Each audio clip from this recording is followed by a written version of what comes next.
G'day groovers, rockers and in between. This is Vinyl Vibes. I'm your host, Jack Hodgins. Today we are talking with drummer of The Groove and the Bee Gees, Geoff Bridgford. Geoff got into music at an early age, surrounded by the sounds of rock and roll. He joined his first professional band, Stephen the Board, in 1966. A year later, in 1967, Geoff was asked by music manager Garry Spry to join a supergroup he was putting together. Geoff obliged, and this group, The Groove, would go on to have soul hits such as Simon Says and Soothe Me. Now in the UK, The Groove would break up in 1970, and Geoff would join Tintin. Through his work with Tintin, Geoff began collaborating with Maurice Gibb of the Bee Gees.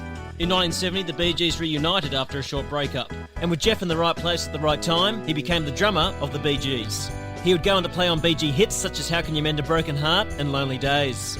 After leaving the Bee Gees in 1972, Geoff has continued making music here and there, and today is still creating original solo music on his Bandcamp and YouTube channel. G'day Geoff, and welcome to Vinyl Vibes. Nice to be here. It's great to have you here. I wanted to start off right at the beginning. I wanted to know, what was your childhood like? My childhood was pretty good. My folks were pretty conservative parents. Dad served in the war as a sergeant, and Mum, she had something to do with the Air Force. She was part of the Air Force, but she was based in Darwin, I think, during the war. Really nice, down-to-earth people. Dad tried his luck at being a professional singer when he first came back from the war.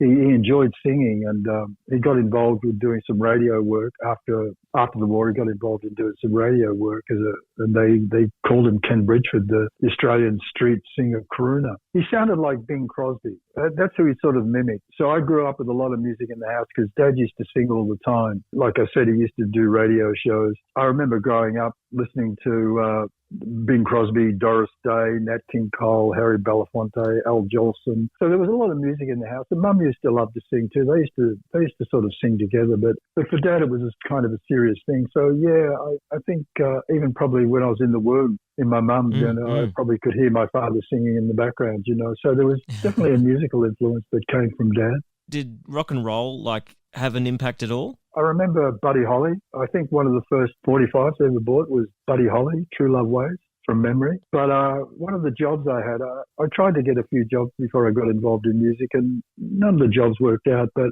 I think it was back in 63, 64. I can't really completely remember the timing of everything, but I got a job as an office boy in an advertising company in Lonsdale Street in Melbourne, downtown city Melbourne. And one of the artists there was the president of the Chuck Berry fan club. I'd been sort of, through the school band that we got involved in, I sort of knew of Chuck Berry, but Chuck Berry was a huge influence at that point. When did the drums come about for you? Was that around when you started getting into music?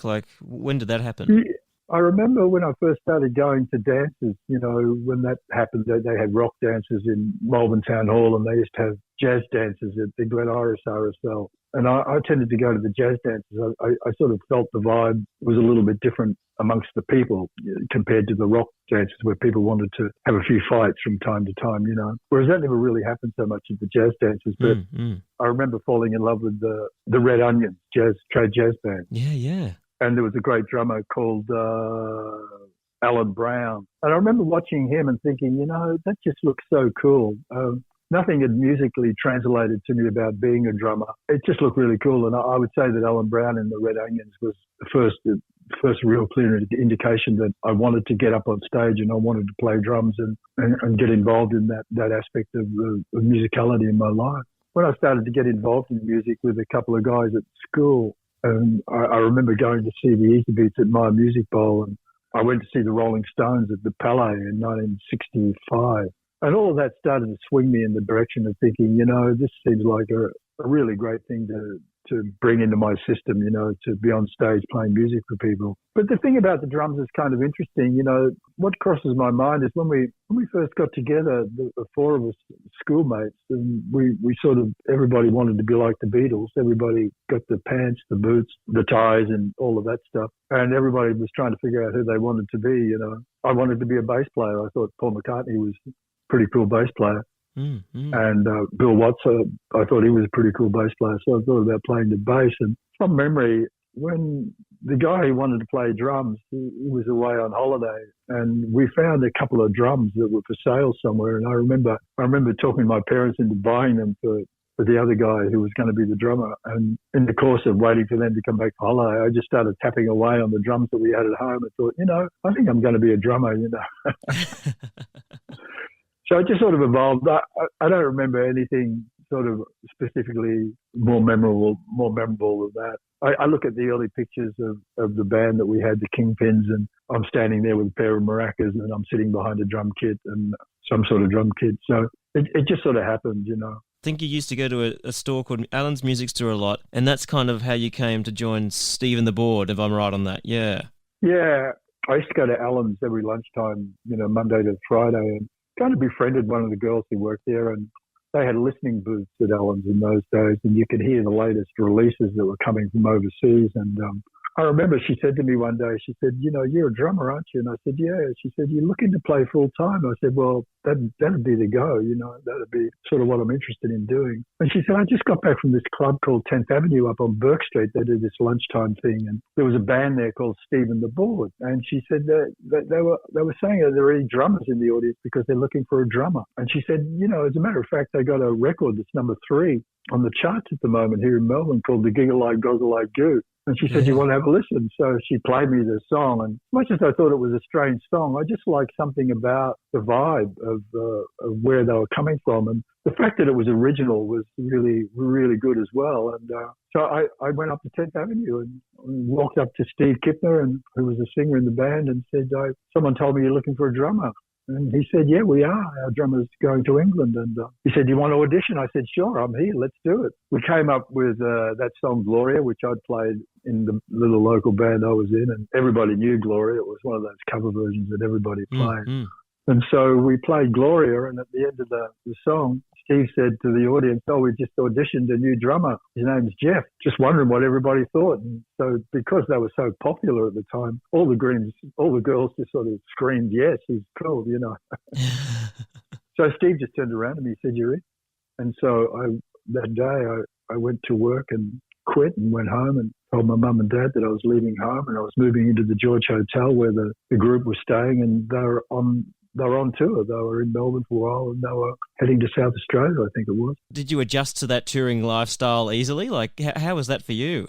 Well, I sort of loved it. I felt like a lot of creative people, sometimes you feel a little bit strange about the circumstances of where you're born or the family you're born into or the circumstance you're born into. I just felt like I was meant to travel. I was meant to see the world. I was meant to create. I was meant to be a musician. And so for me, there was nothing better with sitting with 4 or 5 like-minded people who had a hit record, and they were about to release a second single called Call My Woman Hinges because she's something to adore. They were just really cool people. They wrote all this stuff, and Carl Grossman introduced me to Bob Dylan and the Jim Question Jug Band, and they introduced me to a lot of great influences. So I was more than happy to be on the road with them and travelling and getting up on stage and playing drums with them and playing for people. It was a brand new experience. It was coming from everything I was seeing was happening to people who I was being inspired by, the Beatles and the Rolling Stones, all the influences that they were inspired by, all the black influences, the soul, the R&B influences. I just wanted to become part of that world. Because I think you recorded for the very first time with the band. I think it was their song, Now I'm Older. I mean, what was that experience like recording for the first time? That was great. I think it was written by Carl, and we were recording in the same studio where the Bee Gees had done a lot of recording in Hurstville in New South Wales. And I remember with Now I'm Older, Morris Gibb was at the studio. That's the first time I met one of the brothers. And Morris sang on the middle 8 of Now I'm Older.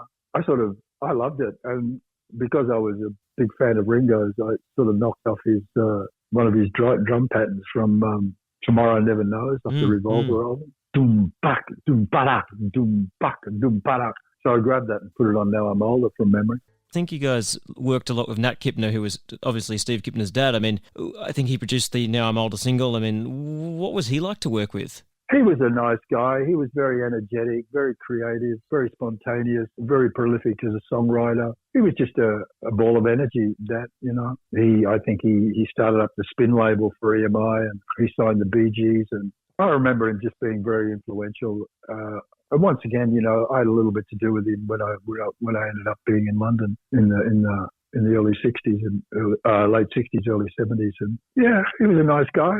They had a good relationship, Steve and his father. They continued on that relationship and wrote songs together. It was just a nice, positive, creative environment to be around. And Nat was just a part of it. I can't really say I remember too much about him because I was sort of getting caught up in my own web of artistry and music and other interests as well. But I remember, I have fond memories of Nat. I think Steve and the Board played a lot around Melbourne at the time. I mean, that was a pretty important part of the music scene in Australia at the time. What was it like playing Melbourne back in the 60s?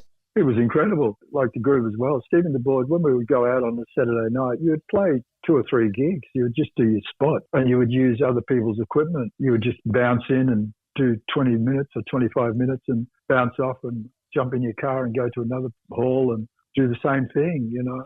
It was a very busy live environment, and we did that everywhere we went. You know, the Board toured Australia, all the country towns, Perth and South Australia.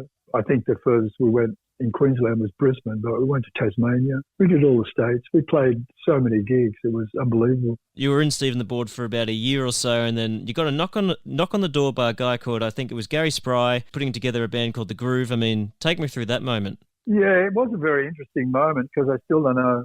I don't know if I've ever asked over the years, but I still was wondering how, like, Steve and the Board broke up literally 2 or 3 days later. We were living in this apartment, this flat in Grange Road, Toorak, and we'd been there for a few months, and that was the final abode for Steve and the Board. And the band had broken up. Yeah, there was a knock on the door. It was Garry Spry. I think Tweed was with him, and it may have been Rod Stone or Peter Williams. I can't remember who else was there. I think it could have been Tweed and Rod. They said that they were looking for a drummer. They were going to form a supergroup. They said in 6 months you're going to be playing in the biggest band in the country, and we were. Yeah, well, I mean, the Groove was a bit of an Australian supergroup. I mean, did you all kind of feel at home in the group straight away? Yeah, pretty much. It was a new experience for me to be involved with such classy musicians like Tweed and Rod, who had been pretty successful in a New Zealand band called the Librettos. And Peter had been in Max Merritt and the Meteors, which were also a pretty successful band in New Zealand.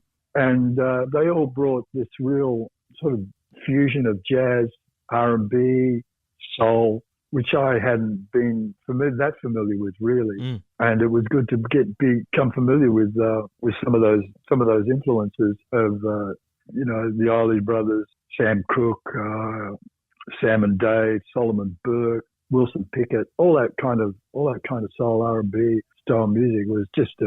I still live with those influences today. They were so great, so strong, and that's what the Groove brought for me, and that's what they brought for the Australian audience as well. That's why they became so popular. They introduced a genre of music that still lives today, big time. It all happened so quickly. Before, a few days after I said yes, we got a bass player called Jamie Byrne who had come from a band called Running, Jumping, Standing Still, which was sort of a rocky sort of fusion psychedelic type of band, and we were just into it, rehearsing, and fortunately the music was just so entrancing for me. It was incredible to be playing with these people, and everyone was just down to earth, nice, good people. We got along really well right until the end of the days of the Groove.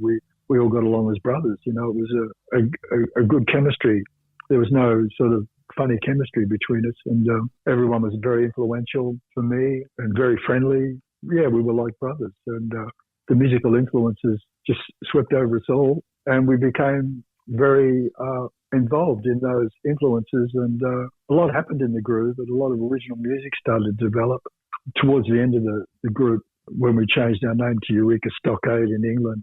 We were all writing at that point. We're all heavily influenced by the band, and so there's on an album that we made that was never released, Eureka Stockade. It sounds a little like the band. Like Tweed was an amazing musician, and I remember at rehearsals, one of the things that he used to say was how simple the Groove was. It was coming out of America and the black music, and the Motown sound was a dun dun dun dun dun dun dun dun dun dun dun dun dun dun dun, and that sort of feel, that bass line from James Jamerson and the drummer, and was played especially through a lot of Four Top songs, Supreme songs. And Tweed used to keep Jamie and I behind after rehearsals for about half an hour. He would just get us to sit on that groove, and he said, "I want you to just keep playing it until you feel it." until it just becomes a part of you. And that was a huge influence, very positive influence for me to get involved with the groove and all the influences that still part of my blood as a musician, part of my blood as a drummer. The Groove's first single was Simon Says. I mean, cover of the Isley Brothers.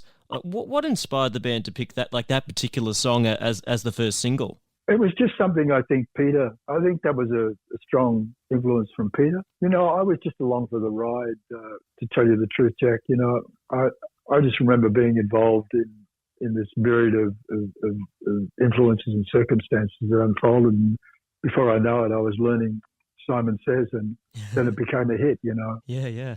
It was just another great influence that was coming from the sort of influences that especially came from Peter. You know, Peter and Max Merritt and the Meteors. I think they were really sort of into that soul-y R&B thing. And I think Simon Says. I mean, I think that the band were looking for a hit, and I think we were produced by a guy called David Mackay for EMI, and everyone was looking for a hit. And I think that it seemed like Simon Says was going to be a hit. It'd been a hit for the Isley Brothers, I think.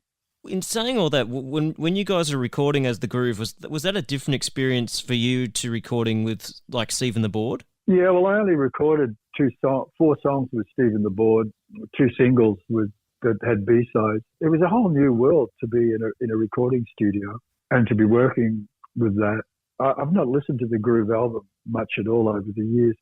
I remember being a little bit nervous, and the way that it sort of recording magnifies your playing ability, and you don't, because of the tight budgets in those days, you didn't really get a couple of days to record one song. You know, you needed to be on the mark and ready to go and pull the best performance together. Yeah. I just remember it being enjoyable, the fact that I was in a studio recording and sitting listening to the playback and going, "Wow, this is a great experience." It was planting the seeds for what was to come, really.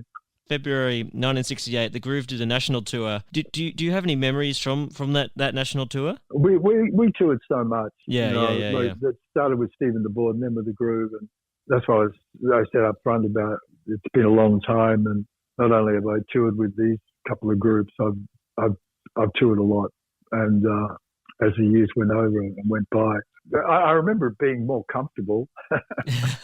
Better transport, better plane seats, better quality hotels, and better venues, and more assistance on stage with roadies being able to afford a better operational system, you know. But you know, we were quite successful, so it sort of goes hand in hand that you're being pumped up by the vibe coming from the audience, you know. I mean, I think we did. I can't really remember. We did some pretty big gigs. I remember playing the My Music Bowl. I'm not sure if it was just us, but there was a couple 100,000 people, and winning the national battle of the bands was a pretty high point too, really. Yeah. But I can't really remember much about the national tour. I mean, everybody was indulging a little bit at that point and stuff as well. So. Yeah, well, I wanted to bring up that national tour because of the date, February 1968, because that's also, I think, when the Groove's second single, Soothe Me, came out. And, I mean, what did you... Because I'd imagine you guys would have based that version off the Sam and Dave original version. I mean, what did you think of the, Sam and Dave version when you heard it for the first time? Great. Yeah. It was just really good. I mean, if we could have gotten it close, I think we got it pretty close. It was a better song for me than Simon Says.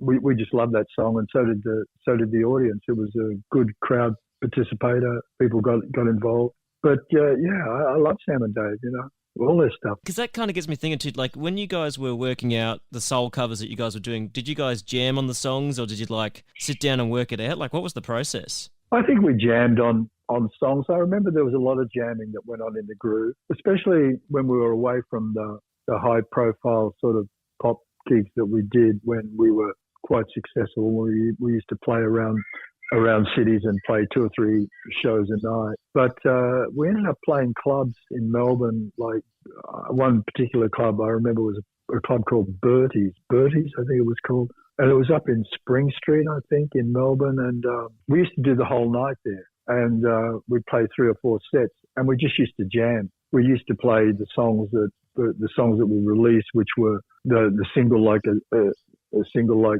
Soothe Me, but we could stretch it out for half an hour. And Tweed would play a solo, Rod would play a solo. The Groove were very much into jamming, you know. So, but we never did it. We never did it live, but we used to at the gigs, at the pop gigs. But we used to jam a lot. I would say probably a lot of jamming went on in the background in the rehearsal of those songs. But there was always a limitation on the length of a song in those days. You know, you couldn't make it too long. You had to keep it at a certain sort of single length. I think 3.5 minutes was as long as you could be. And that kind of gets me thinking, because I think the Sam and Dave version of "Soothe Me" was a live version. I read that somewhere, and I thought that's an amazing thing. I mean, did you guys ever think about doing that song like as a live track, like they did, or like was that ever discussed? No, I don't remember it ever being discussed. You know, everything sort of happened pretty quickly with the Groove. I think if the Groove had have developed more success in the UK, maybe more would have happened. But 67, 68, 69, we were gone, and by 70 we were done. So we only made one album, and there was only one EP, and I think everything was pretty resourceful put into just what we did up to that point without considering a live thing. I don't think we were we weren't ready for a live recorded album. I don't think so. You guys won Hoadley's Battle of the Sounds, and I mean that was a pretty big deal back in 1968. I mean, what do you remember much of playing the actual contest? A little bit. It was noisy. I remember we were all quite nervous, but I can't remember too much, to be honest. You know, I mean, I remember thinking I was surprised that we won. I think there was the Masters Apprentices. They were on the same competition from memory, and I thought that we were popular, but the Masters had this original thing going, which I thought was a little bit more in the bag, you know, for them to come out on top. And I was sort of surprised that we won. I was happy we won because I wanted to go to England. I wanted to get out of Australia. I wanted to seek other opportunities, not just as a musician, but as a human being, to see the world a little bit more. So I was happy that we won, but I can't remember much of the evening apart from being quite excited. I remember after we won, we went out the back of Festival Hall and had some photos taken. And I remember feeling quite excited, like, wow, we won. Well, I mean, it must have been exciting because, I mean, you guys, the Groove won a trip to London. I mean, you guys got to record at Abbey Road Studios. Do you have any memories of Abbey Road Studios? I remember saying to the engineer, are we going to be recording in the same studio as the Beatles? He said, well, the Beatles recorded in all the studios at Abbey Road. And they did a lot of recording in this large. We were going to record in the large studio. I think it was studio number 1. And I said, can you just set me up where Ringo sets up? He said, I sure will. So I was just happy that I was on the same turf, the same carpet, the same baffles around me that Ringo Starr had. And it was an awesome experience. I remember recording at Abbey Road one day, and back in those days, security wasn't so great, and there was a vibe that George Harrison was in the building, and we'd done some recording of some kind. We did a bunch of recording at Abbey Road, not just for the Groove, but for some other Australian artists as well. And I'd left my drum stool in the studio, and I came back to get it and walked straight into number 1 to head down to where I could see my drum stool. And George Harrison was in the room playing some very loud guitar on a big stack of amplifiers, and he was dressed all in white. It was when he had really, really long hair. And I just walked by him and said hi. And he said, oh, hello. And that was a moment in time. That I remember about Abbey Road. In saying that, by early 1970, the Groove changes its name to Eureka Stockade. I mean, how does that come about? Like, what inspired that decision? Yeah. Well, we tried. We did a lot of touring around the UK. We played Wales, Scotland. We tried recording a couple of things, a couple of original things. The Groove just didn't have the same experience and the same artistry. Like a band that comes to mind is the Average White Band, an English band. And we were sort of, we had taken a lot of that sort of R&B influence, but a lot of bands were already into that. And a lot of the British audiences had seen these people like Otis Redding, Sam and Dave.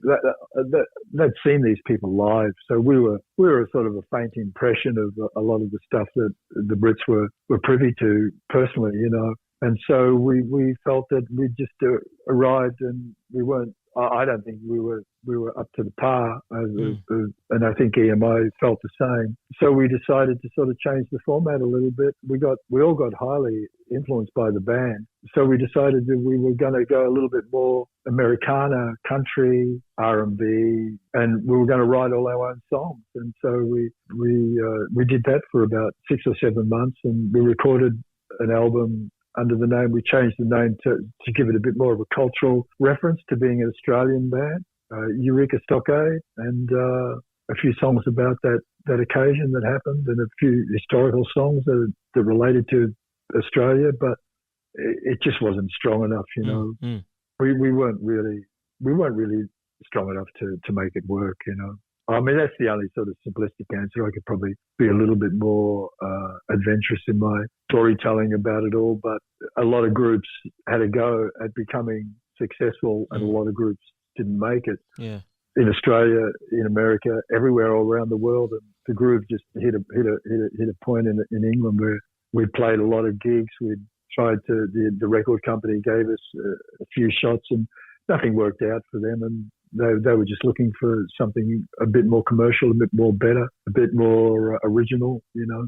You came to join Tintin. I think you did that through Steve Kipner, if I'm right on that. I mean, got to play drums on Tintin's second album, Astral Taxi. I mean, yeah, take me through some about your time in Tintin. Yeah, Tintin was a version of Steve Kipner and Carl Grossman, who were with Steve and the Board. And when I came on the scene, when the groove broke up, I was looking for a place to live, and I came into London one day and was hanging around with Steve, and Steve said, I know a little flat. You know, there was a singer called Colin Cook, an Australian singer who'd been in London for a year or so, trying to make it. Anyway, it didn't work out for him, and so he was going back to Australia, and he had a small flat which was just up the road from where Steve Kipner was living. So he said, look, I know this little flat. And so we organised that I would get that flat. And then Steve said, well, you know, Tintin, we're getting a little bit of success going. They had a bit of success with the song. I can't remember the complete timing, but they had a Toast to Marmalade for Tea was a single which had done well for them. And they were being produced by Morris Gibb. So there was a sort of a Bee Gee tie-up there from Australia with Kipner. We recorded a few singles. Actually, Tintin was a very creative environment for me. Steve Kipner was one of the most influential people in getting me writing and coaching me to write. And I actually wrote an A-side for a Tintin single called Come On Over Again. They're pretty shitty song, so I've got to tell you, but it was an A-side. I thought, you know, this was Tintin was a very good environment for me to be in. I was very positive. Both Steves were incredible brothers, and I had a bit of connection with Steve over the years. And but you know, I got snapped up by the bigger names involved in the scenario there. You mentioned Morris Gibb there, and I mean, he was producing the album. I mean, that because of that Tintin album, that's why you got to collaborate with Morris Gibb. Yeah, because at the time that I was involved with Tintin, the Bee Gees had broken up. Robin had left the band. He had success on a single or an album of his. Barry and Morris were finishing up an album as a duo called Cucumber Castle. And because I started doing some work with Tintin, Morris, for some reason or other, their drummer, Colin Peterson, the Bee Gees' original drummer, Colin Peterson, Barry and Morris decided to lay him off, continuing on as a duo.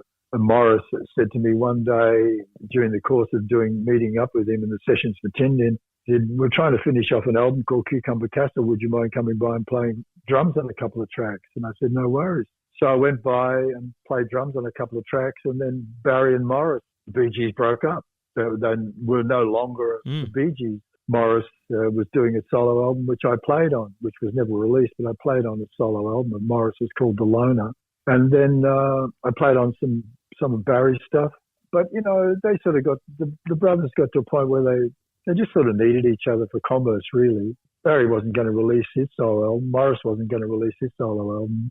But I think as brothers, the journey they'd been on the journey for years and years before they came to London even. And they just needed to get back together again. That's a whole nother long story. That's a whole other story in itself about the Bee Gees getting back together again. But I remember Morris saying, you know, they were getting back together and they're going to go and do a session as the Bee Gees, and would I come and play drums? I said, sure, I'd love to. So we recorded, I think the first recording I did with them was Lonely Days, and which was one of the leading track singles from an album they eventually did called 2 Years On, which was the Bee Gees Reformation album, which I played on. And I think it was a matter of 2 months later, it was number 3 in America. So yeah. it just all happened pretty quickly with the Bee Gees. And at the same time, I was a member of Tin Tin. When did you become an official kind of the official BG drummer? Was it when you recorded that session, or did they say to you after okay, you're a BG now? Or how did that come about? We did the Lonely Days album, and because Lonely Days did so well in America,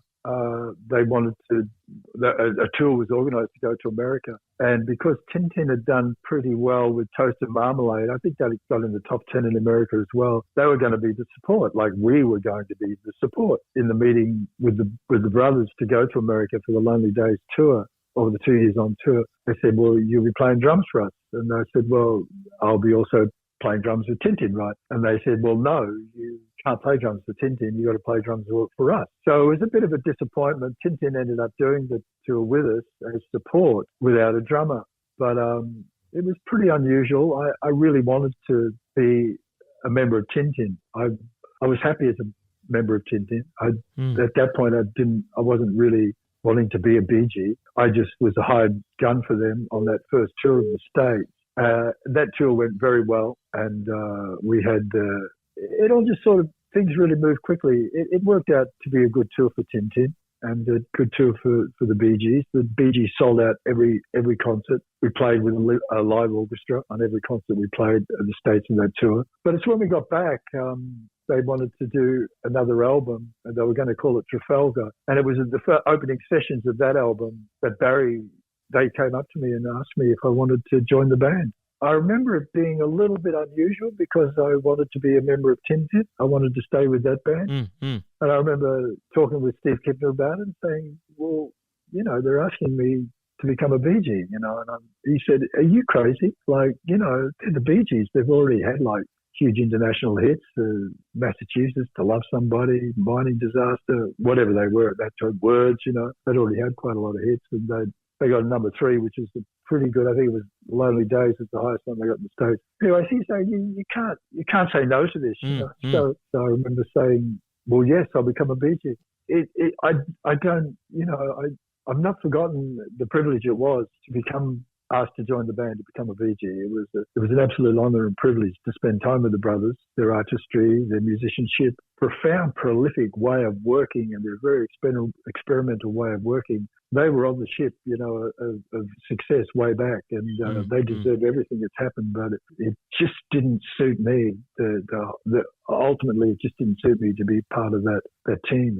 But to say that, to be involved in the Trafalgar album was a real privilege.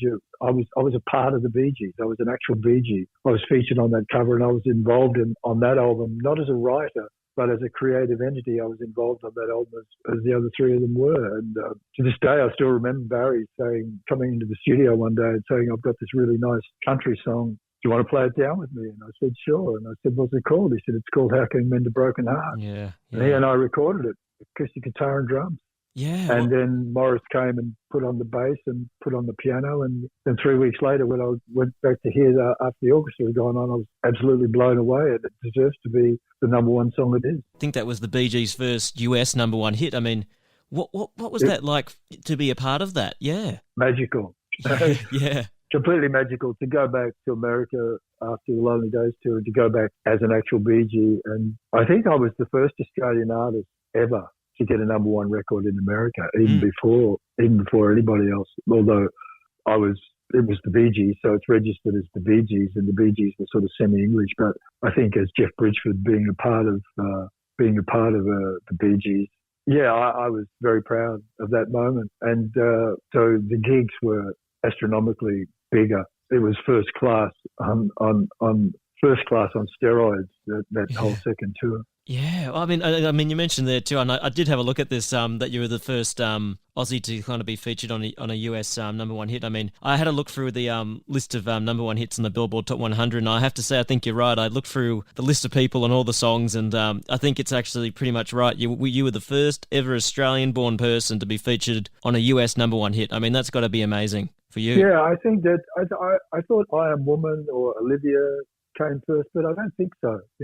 I think Broken Heart, I think it's correct. But that was a great time, and it's a great album. And to this day, it was a very inventive album for the Bee Gees. They were stretching out, and Trafalgar was a very inventive album. They were experimenting with everything, not only musically, but it's a very interesting album when I listen to it. And, it was a great experience. I think we block booked IBS Studios for 2 months, 24-hour, 24/7, 7 days a week. So we were doing a lot of recording day and night, endlessly. And there's lots and lots of takes that never made it to that album. But it was a wonderful experience for me, really. I remember it with fond memories, even though the brothers were still sort of trying to find out if they were going to stay together, and things did get pretty upheaval at some points in time, and especially during that second tour of America. Robin couldn't do a couple of the shows because of things that had happened because of his self-medication. 1972, you leave the Bee Gees. I think you wanted to get back to Australia. I think to be with your wife and your child. I mean, take me through that time, like the later times in the Bee Gees to like when you kind of eventually returned home. Yeah. When I arrived in London in '69 with the Groove, I flew over a girl who I'd got pregnant in Australia in '69, and we had a child. When I flew them over to London in '69, my daughter was 3 months old when she arrived, and so I was 21, and my soon-to-be wife was 21, and my daughter was 3 months old, and we travelled through the Bee Gees journey together. And during that course, I just lost it, and I left them on their own in London, and so the course of the Bee Gees time took its toll on me mentally. Towards my end of my time with the Bee Gees, I just wanted to stop. I wanted to stop the train I was on. I wanted to get off, and I wanted to get back to be with my wife and my daughter. And that's what I did. I left the band and reconnected with my wife and daughter, and I just wanted a break. And I've been having a look at your Bandcamp, and I've been enjoying like a lot of the stuff you've got on there. And I listened to, I think it's your most recent like standalone single on your Bandcamp. I think it came out late 2021, if I'm right on that. I think it recognised. I mean, it deals with some very important issues like Indigenous rights, which I thought was great that you're covering important issues. I mean, is that important to you as an artist that you write about important things? Yeah. Oh, terribly important. I think it's probably the most important thing to me, being the age I'm at, and just with everything that happened to me. I mean, to get to the Indigenous thing, that I was sort of semi-aware of it when I was living in Australia up until when I left in '69, but not anywhere aware of it the way I am these days. The point to recognise was just an empathetic humanitarian feeling of, we're all equal here. No matter what colour we are, no matter who we are, no matter what race we are, no matter what religion we are, we all just sort of come without this stuff anyway, and we have nothing to do with how we get here. We have no say in whether we're born an Indigenous person or a white person or a black person. We don't have a say in it. So you just have to. We just have to try to navigate openness and the best we can. Everybody deserves dignity and human rights. I wanted to just kind of mention this because I think this is your latest album, the compilation Volume 1 album. I mean, what can you tell me about that project? Well, that was another birth of COVID. Some of the songs were recorded a long time ago. Some of the songs were recorded quite recently. Just over the course of time, I've noticed that some of my songs have been recognised and enjoyed by people. So I thought it was a good opportunity just to string them together and put them on one album, like people do, the best of or a collection of, And so it was just time for me to do something like that for posterity, really, so that people could maybe, they want to hear about Geoff Bridgford. It was one particular release they could go to and get a pretty good cross section of what it is that I can do, what it is I've done musically. But I still feel like a bit of a novice in the area. I feel like I'm just starting to get close. I hope that I can find the time and space and commerce to be able to manifest a new collection that is a little bit closer to. I'm not really taking the songwriting thing as serious as I possibly could have done, or my own singing voice is possibly. I was always a drummer, and the drumming, and I was always a backline guy, and I always sort of designated myself to that. Apart from when I was touring with Goanna, I had problems with my shoulder, which I had to come off the tour, and that was back in '82. And as the years progressed, I realised that I was having problems with my shoulders, and over the years I've had both rotator cuff surgeries done, and I've been told by both surgeons to stop playing drums. So over the years I've just developed a bit of a self-styled guitar playing practice, and I've decided that my voice is okay to sing my songs, and so I hope destiny and fate gives me another few years to see if I can develop something that is from passion, that is from more deeper, meaningful purpose as a singer-songwriter. Well, Geoff, I want to thank you for your time today. I've really enjoyed talking with you about your music and about your upcoming stuff and about your recent stuff. Thanks for taking the time. Oh, no worries, Jack. It's nice to meet you, and hopefully it's going to be fine. Whatever program we put together will be helpful for you. That was Geoff Bridgford, drummer of The Groove and the Bee Gees. To keep up to date with Geoff's new original music, you can head to his Bandcamp or his YouTube channel. Remember to share this show with other music fans, and if you really like what you heard today, we'd love to hear from you. Thanks for tuning in to this episode of Vinyl Vibes, and to all you music lovers out there, stay groovy.